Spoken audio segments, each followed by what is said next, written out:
SGC here, and we're back for a movie review. Kung Fu Yoga. Directed by Stanley Tong, the guy that brought us way back Police Story 3 Super Cop, Police Story 4 First Strike back in 92 and 96, and most recently he did CZ12 with Jackie Chan in 2012. And once again, he's working with Jackie Chan here again. And this movie stars, so this is a Indian cross Chinese production. I'll talk more about that later. But this movie stars Jackie Chan, Aarif Rahman, Zhang Yixing, Sonu Sood, Miya Muqi, Disha Patani, Amyra Dastur. I can't pronounce Indian names. Everyone else check down below. So what's this movie about? Well, basically Jackie Chan plays an archaeologist whose expertise is in Chinese, Indian, ancient history, and the Department of Archaeology from this museum needs his expertise because they found a map, so they send like a representative doctor up to where Jackie's working, and they're like, hey, can you help us? And then he helps them, and some dude from a family line shows up and he's like, no, this is all Indian stuff, so keep your Chinese hands off it. We're gonna sell this stuff, so yeah. And that's basically the entire movie. So what did I think? Well, first of all, I'm very tempted to have a do not enter sign for this review, because really, it was really bad. You know, there's movies where it's just so bad, but it's still entertaining and dumb fun. This movie is not one of those. The CGI here... Oh wait, first off, let me talk about the production. So first off, this is supposed to be advertised as an Indian Chinese production. And I did some reading. Obviously, this didn't do well in India. It did fine in China, because, I don't know, Chinese people in the mainland just really dig Jackie Chan and anything that he does. And I definitely feel that because they have a non-existent threshold for CGI, that they bought this movie. And the fight scenes are okay. Movie, ugh. But I did some reading, and apparently the Indian American arm of Viacom 18, was supposedly helping out this production, the entire thing. But apparently after principal photography was done, they pulled out and they were done with it. And that's kind of weird. And apparently even the Indian stars that they got apparently aren't as big as the ones that they would have wanted. Because apparently Kung Fu Yoga is a 3-picture deal with India and China through government means as to like improve relations. I mean, 3 Idiots did very well in China, and I think that sort of propelled them to like, hey, you know, Indian movies did well in China, let's just make a movie with both our major stars in it. And so far nothing has come out of that. Both Indian movies do well in India, and that's it. And it's very hard for them to break out of their own mold, and same thing for Chinese movies from the mainland, as in, or even in Hong Kong. It's very hard for them to break out of their own audiences to do well anywhere else. Definitely Kung Fu Yoga isn't a thing that's going to do anything in the States, nor even in North America. I mean, for me, when I first saw the trailer, I was like, hey, it's a dumb Jackie Chan martial arts film that coincidentally deals with India as well. And I was like, that's kind of cool. I mean, this cross-cultural thing is cool, like, if you do it right. And clearly they didn't do it right. First sign that something was off was when the opening credits showed up and it was all Chinese companies' names. And I was like, where's the Indian company? So, you know, those intros for these companies, bam, Chinese. And then it starts starting the movie, and then it had lists like some companies that deal with like whatever worked with. And I think I saw an Indian company. But for the fact that this is supposed to be a cross-cultural thing, that there's no major Indian production company that was behind where they did so much that they deserve like a intro to their production company, that's kind of weird. Let's just talk about the CGI. Atrocious. The beginning is a, you know, early 2000, I don't even know when. It's just, you see Jackie Chan and he's like this ancient version of himself fighting like the Indians, and then it's like a historical thing. They're like in Chinese traditional armament or whatever, and it's like crap CGI, and it tries to make it like Lord of the Rings. They're fighting elephants, and it's atrocious. Like, literally, I do not know why, who approved. Like, yes, the first, I don't know, 10-15 minutes of the movie should be fully rendered in CGI. Not even green screen, but like literally CGI everybody.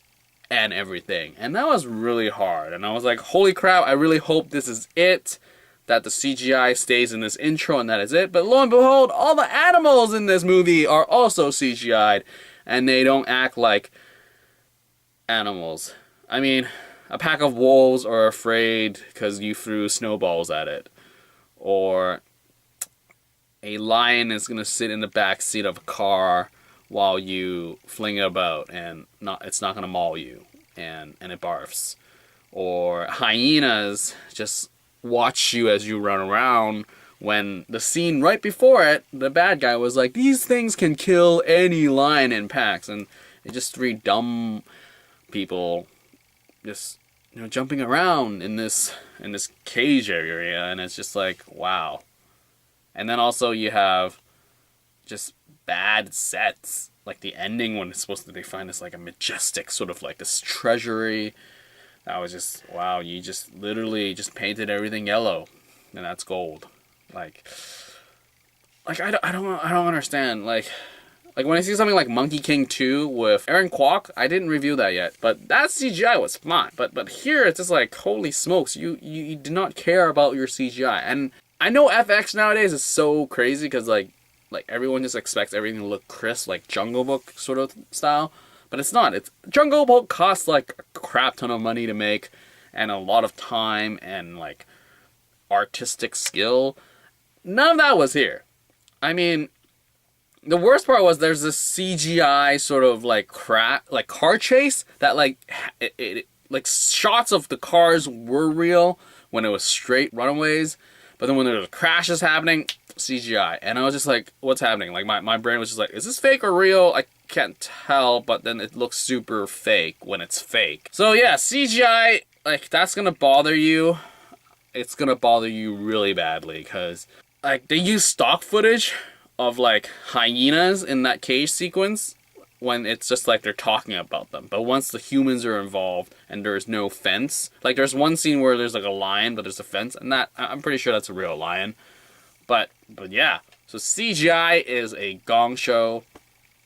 The narrative, the story, really bad. And the worst part was he name dropped Indiana Jones, and it's just like there was no puzzles involved. Like the archaeology hunting, treasure hunting thing was just, even treasure hunting he's like, it's bad, you shouldn't do that, it's illegal. So it's just like Indiana Jones, treasure hunter, what?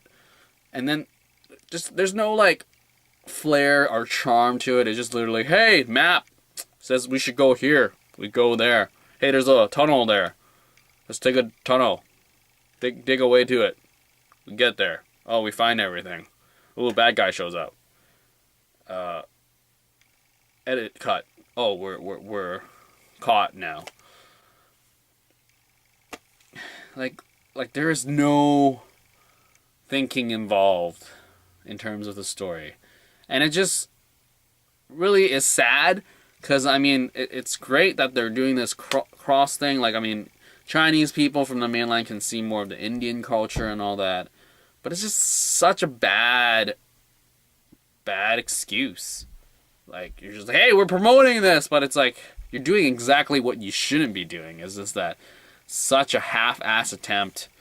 I mean, it was hard to watch this movie. And I did it. So you don't have to, hopefully. I mean, if you're here after you watch that movie, I'm very sorry I didn't watch this earlier. I even saw it in, like, the trailer in theaters, and I think it was playing in theaters, and I was like, hey! And I'm so glad I didn't. What else is there to say? Cast chemistry, non-existent. That Aarif Rahman guy, he just, I don't know, like, there's no chemistry at all. Just acting is so just bad. And I mean, I don't understand like why they have to make all the like the Indians or like the females to speak Mandarin. I think, yeah, sure, I get like they're like Indian archaeologists, doctors, whatever, professors, but why do they know how to speak Mandarin? I mean, a teacher assistant knows how to speak Mandarin. I mean, it would be more realistic if they all just spoke English. Because, I mean, the bad guy just spoke English, and Jackie Chan speaks English. Everyone else spoke English, and I was just thinking, is it because they were like, this is for a Chinese audience versus a Chinese and Indian? Yeah, I mean, the fact that Viacom 18 pulled out, that's probably the reason why they're just like, hey, let's just make everyone speak Mandarin, because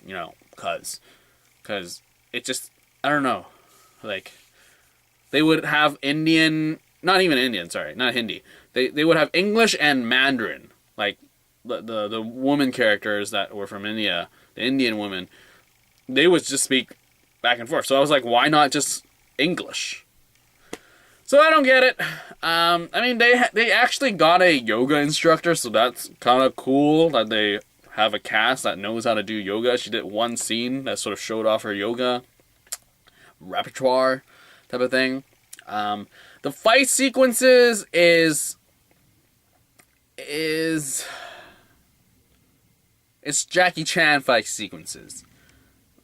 The humor, action humor is there, but everything is so blah that you just don't really care. I mean, at least the director knew how to film him. Because, I mean, like, other directors, like, what was it, that Tiger Train movie and that new reboot of the police story in China didn't know how to film Jackie Chan fight sequences. But here they sort of did. But yeah, it's not a highlight. Definitely do not go to this movie and go like, oh, I don't care if the CGI sucks, character sucks, story sucks, but that fight sequence is gonna be good. Nope, this ain't it, man, at all. I guess there's one good thing, is that it enables the female cast to sort of fight themselves. Like, clearly they're not like fighters, but they can sort of like handle themselves at times, but they do get kidnapped, but it's not always like, hey, dude, come over here and save me type of deal. So I give them props for doing that, and I was just like, consistently done throughout the film, and not just like a random scene, so I give them props for that, because I mean, a lot of films sort of like this just have tons of damsel in distress, and there's always the dude that comes in and saves them, and they just can't handle themselves. Like, sure, they played it off with like comedy bits of just like using props and stuff, and it was very Jackie Chan action comedy, but it was just like, like very whimsical, but at least, I mean, there were whimsical times and there were more serious times, but I mean, I still give them props for doing that. So yeah.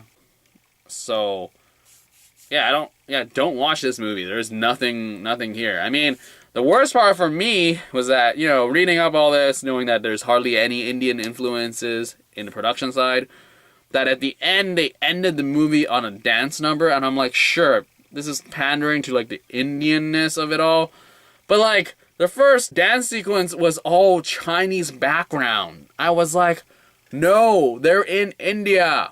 And you literally just showed Indian people walking into the temple, and then all of a sudden they just disappeared and they all became Chinese, and then they did a dance number, and it was still sort of, the movie didn't end yet. So you're just dancing, and they're all Chinese, and I was like, this is really awkward. And then the credits starts rolling, and then you see like Indian, more dudes. For some reason, they couldn't get more Indian women around. I don't get it. Like, all the Indian women dance numbers had Indian women, white, and Chinese. But then for the dudes, it was all Indian dudes. And I mean, like, you couldn't even, like, commit to that, have that dance number. And I bet that sequence at the temple was probably filmed in, like, China rather than in India, obviously. Because they're not going to go to an Indian set. I mean, I don't know. I don't know for sure, but I feel like viably, financially, they would just have stuck it out, because it's like a set. So why would I go to India to on a set? But yeah, I don't know what else to say. So just don't watch this movie, because it's a waste of your time. It's hour 47, and I think credits starts rolling at 1:30, so it's 90 minutes, and that was really hard to watch, guys, because it was just really bad. The CGI, holy crap, that lion sequence was just so dumb, and the car chase so dumb. Like, a lot of things were dumb here. Yeah, like it was a good nugget of idea of like, hey, you know, Chinese in India, you know, big box offices. You do it well, you can rake in all that money. But you don't do it like this. Like, I'm even bored thinking of what I said in this review, because it was so bad. the movie that I'm talking about, and it's like, it's just bad. It's dumb. And like you go like, hey, why are you still watching Jackie Chan movies? Well, I'm watching them because he keeps saying that these are going to be his last films. I'm like, hey, you're still pumping out films? Well, hopefully I catch the last one you are in. Because if I stop watching it, and then it's just like, oh, that was my last film, then I would go back. And I'm always, just hopeful that he can... No, I'm just lying to myself, really. Hopeful that he can turn it around, type of thing. I mean, that last Hong Kong police story was pretty dark. That was kind of cool. And that new police story reboot in China was dark, but the fight sucks. But the story was kind of like intriguing. And well, then the tiger train thing sucked as well. And I didn't review that. But yeah, okay, I'm done here. So yeah, if you have somehow seen poor you, seen Kung Fu Yoga, leave your comment down below and we can all cry together. And that is it for this movie review for Kung Fu Yoga. Out.